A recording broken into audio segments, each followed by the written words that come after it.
Support duty or attack duty, which is the best way to go?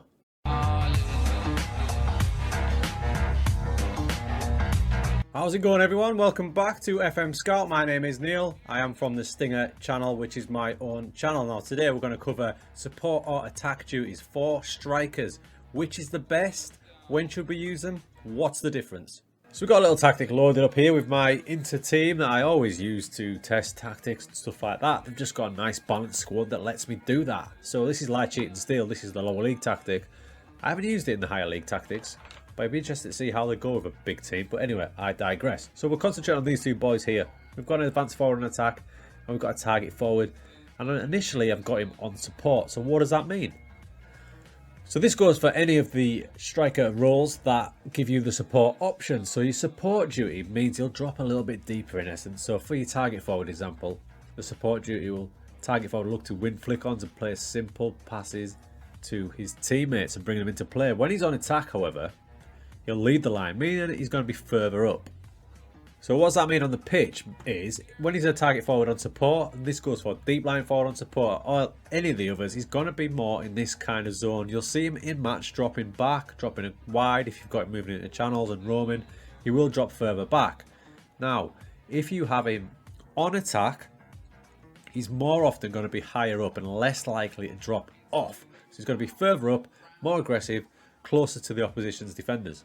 How does that look like in game? Well, here we are. So you can see the boys there in 2D. This is the way I like to do it because you can see movement all over the place. So we've got our front two of Dzeko and Lautaro Martinez just there.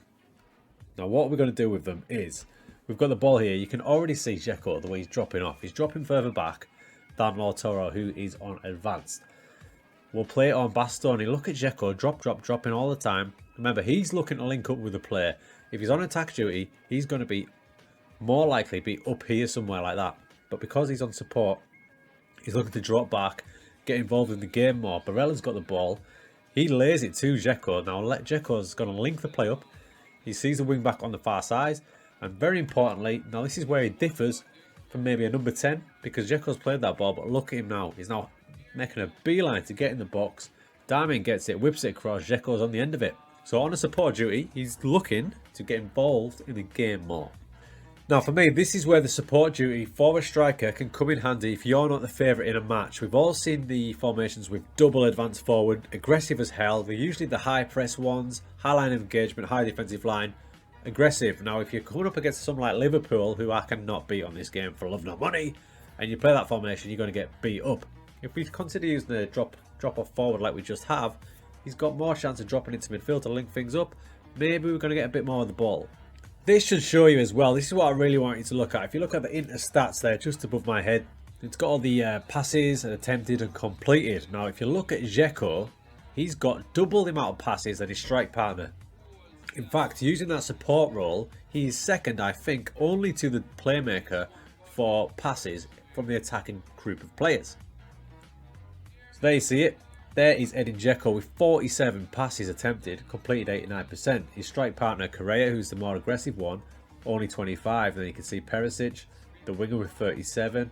Darmian on the other side with 44. Barella in midfield with 44. It's only Brozovic, who is the playmaker, who has more than Dzeko, who is dropping into these areas, getting involved in the play all the time. So you can imagine, if you've got both your attackers on attack duty and they're not seeing much of the ball, that's an easy switch for you to make. Drop one back, get them involved in the game.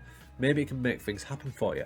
I love the role, but more specifically, I love the duty. It just drops into that gap and it gives you a rake of options. It maybe means that you free up a position whereby a lot of people will have a number 10 in there. You've got to drop off forward, consistently doing that and doing that well. Do you need one in there? Do you need one? Maybe you can do that job for you. So it might free up a position for you. You could even if you want to get really funky with it, you could have him as a middle, maybe a front three of two advanced ones like that. He's going to drop off, so them two can get further on. It opens up a whole range of possibilities for you. But what we'll do now is we'll put him on attack and we'll see the difference. We're playing against Cagliari at home, so we should be dominating in this one, so it shouldn't adversely affect the team. But what we're looking for is a change in his position and a change in his overall contribution. We want him to be with an attack role higher up, making more of an impact in the box. Let's see. Already I'm seeing a change. So Brozovic has got the ball down there. Now, under the support duty, I would expect Dzeko here to drop into this sort of area and show for the ball if Brozovic is not going to cross the ball. But what we have here, Brozovic gets it, Dzeko stays where he is. Even now, he's still really high up. He's actually higher up than Lautaro, who is the advanced forward. Playing it on, you can see he's not moving. He's sticking right on the edge of that box with the defenders on his attack duty. Barella gets it to him, comes back out. Now, when it comes back out to Barella here, Dzeko's got absolutely no thought of dropping off and asking for the ball. He's in the box waiting for it, and the shot comes in. You can see here again, look at him. He's basically dead on line with Lautaro now when we haven't got the ball. When we win the ball back, he's still way high. He's not thinking of dropping off. Ever so slightly maybe, but he's still really high up as Barella goes through and puts it in. But Dzeko, when he's on attack duty, it's very clear to me that he's staying way higher up than he would be on a support duty. What does that mean for our side? Well, it does mean we're going to have more attacking threat higher up the park. So if you've got creative players, maybe attacking wingers, playmakers, it might be the better option. You might not need him to drop off. But if you're struggling to break a team down, sometimes you need that drop off. This clip kind of shows that. When we get the ball here through Skriniar, Barella gets it. Now in that position there, I've got Lautaro and Dzeko basically in line. What I really could do with is someone just coming in that gap there, couldn't I? In that gap there, breaking it up. Because see Barella's looking. Who should he pick out? In fact, he goes for the ball over top and it comes to nothing. So that's why I quite like using that support drop-off striker. But the beautiful thing about this game is there's more than one way to skin a cat. Yes, I like the support duty, but I am not adverse to using a double advance forward like that as well. When I know we're the better team and we're pushing, my midfielder getting high up enough that I don't need a drop-off striker, I will do that now and again. It may be an advanced forward on attack, two of them. It may be Dzeko as a target forward on attack. Depends on the player, depends on the situation. The last match against Bologna, I stuck Dzeko as an advanced forward because I knew we were going to dominate. And this happened.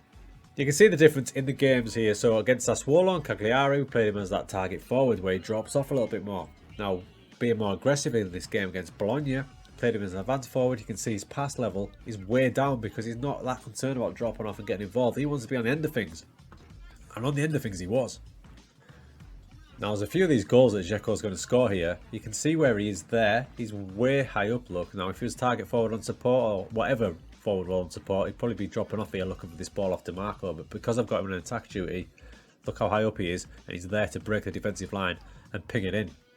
Same goes here. There he is again, looking to break through rather than drop off deep. DiMarco gets it, whips it across shortly. There's Dzeko, pings it in. So there is positives and minuses to having your player higher up or lower down. Using support duty, entirely up to you. Again, through on goal and the attack duty.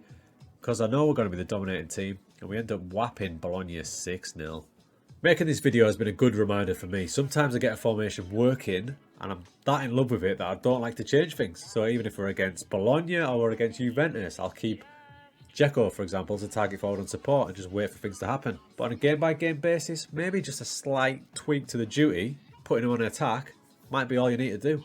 Now lastly, when it comes to drop-off strikers and attack roles, support, which one you want to use, bear in mind, traits will come into it. So if they've got a trait that says come deep to get the ball, they're going to come a little bit deeper, even if they're on attack. So bear that one in mind when you're dishing out the duties and roles.